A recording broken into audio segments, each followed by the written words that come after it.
Police 19 code number Jamuna section দেখতে আমার ছেলেকে আমি দেখছি, আমার ছেলের কাছে যাইতে দাও বাবা। হায়দার আলী হোস্টেলে আমার নিয়ে যাও বাবা, প্লিজ বাবা, আমার ছেলের কাছে নিয়ে যাও বাবা, নিয়ে যাও। হায়দার আলী হোস্টেলে, হায়দার আলী হোস্টেলে আমার ছেলে একটু আগে ফোন করতে, মা তুমি আমাকে নিয়ে যাও, ভয় পাচ্ছি। না না না না না, কারণ এখন বেশি ঢুকলে তখন বেশি বিশৃঙ্খলা হবে। এই ছেলেকে তো নিয়ে আমার ছেলেকে এনে উদ্ধার কাজ তো হচ্ছে। এখানে উদ্ধার কাজ, এখানে সবারই ছেলে, এখানে সবারই ছেলে আছে, সবারই ছেলে আছে, সবারই ভাই বোন আছে। এখানে তো ঢুকে তো বিশৃঙ্খলা করতে হবে না। এখানে সবাই যদি ঢুকে বিশৃঙ্খলা করতে তাহলে, আরে ভাই এখানে সবাইকেই তো আনা হচ্ছে ভাই। এখানে কি আপনি কি মনে করতেছেন লোক ঢুকতেছে না? আপনি কি মনে করতেছেন উদ্ধার কাজ হচ্ছে না? উদ্ধার কাজ ডেফিনেটলি হচ্ছে। ওনার ছেলে ভয় পাচ্ছে, ওনার ছেলে যেমন ভয় পাচ্ছে, আরো ছেলে তেমন ভয় পাচ্ছে, আরো মেয়ে তেমন ভয় পাচ্ছে, ওদেরকে তো আনা হচ্ছে ভাই। ওখানে যারা আছে সবাইকে উদ্ধার করা হচ্ছে।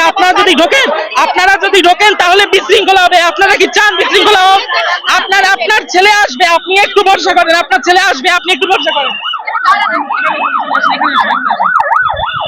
দর্শক দেখছিলেন এখানকার যারা ভলান্টিয়ার আছে তারা কিন্তু এভাবেই এখানকার যারা অভিভাবক আছেন তাদেরকে কিন্তু এভাবে বোঝানোর চেষ্টা করছেন এবং অভিভাবকরা কিন্তু আসছেন এবং এখানকার যে পরিবেশ সেই পরিবেশ কিন্তু অত্যন্ত হৃদয় বিদারক এবং এই মুহূর্তে কিন্তু আমরা দেখছি যে আবারও সেই অ্যাম্বুলেন্স প্রবেশ করছে এবং অ্যাম্বুলেন্সে করে কিন্তু যথারীতি যে শিক্ষার্থীদেরকে নিয়ে আবার কিন্তু তারা তাদের যে হসপিটালগুলো রয়েছে ডেডিকেটেড হসপিটাল সেই হসপিটালগুলোতেই কিন্তু নিয়ে যাওয়া হচ্ছে এবং বিপুল পরিমাণ যে হতাহত সেই হতাহত আমরা কিন্তু বাইরে থেকেই মোটামুটি বুঝতে পারছি, কারণ এখন পর্যন্ত কিন্তু 15 থেকে 20টি যে অ্যাম্বুলেন্স সেই অ্যাম্বুলেন্স কিন্তু এখানে প্রবেশ করে এবং হতাহত হওয়া শিক্ষার্থীদেরকে নিয়ে কিন্তু তারা বের হয়ে গিয়েছে।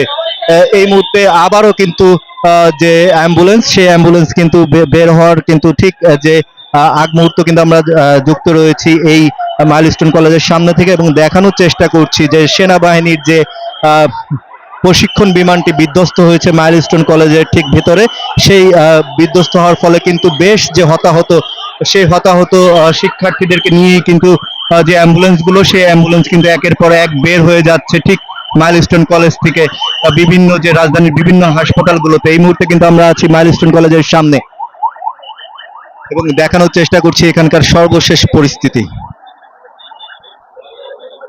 যেমনটি জানেন দর্শক, প্রায় আধা ঘন্টা 45 মিনিট আগেই কিন্তু এই যে রাজধানী উত্তরা দিয়াবাড়ির সংলগ্ন যে মাইলস্টোন কলেজের প্রধান ক্যাম্পাস, স্থায়ী ক্যাম্পাস, সেই ক্যাম্পাসেই কিন্তু বিমান বাহিনীর যে প্রশিক্ষণ বিমান সেই বিমান কিন্তু বিধ্বস্ত হয়, যার ফলে এখানে কিন্তু কয়েক সহস্রাধিক শিক্ষার্থী কিন্তু পড়াশোনা করেন এবং ভিতরে কিন্তু আবাসিক হোস্টেলও রয়েছে, যার ফলে কিন্তু হতাহতের সংখ্যা এখন পর্যন্ত কত সেটিও কিন্তু আমরা জানতে পারিনি, যার ফলে কিন্তু আপনাদেরকে জানানো সম্ভব হচ্ছে না। তবে এখন পর্যন্ত যে পরিমাণে অ্যাম্বুলেন্স দেখা যাচ্ছে তাতে কিন্তু ধারণা করা হয় যে বিপুল পরিমাণে একটি সংখ্যা কিন্তু হতাহত হয়েছে এবং সেনাবাহিনীর পক্ষ থেকে কিন্তু এখনো এই এলাকায় যে আইন শৃঙ্খলা রক্ষার দায়িত্ব সেটি কিন্তু সেনাবাহিনী, পুলিশ, পাশাপাশি যে স্কাউট, বিএনসিসি এবং যে শিক্ষার্থী ভলান্টিয়াররা রয়েছেন তারাও কিন্তু নিয়োজিত রয়েছেন এবং এইখানকার যে পরিবেশ সেটি কিন্তু তারা অনেকটা হিমশিম খাচ্ছেন।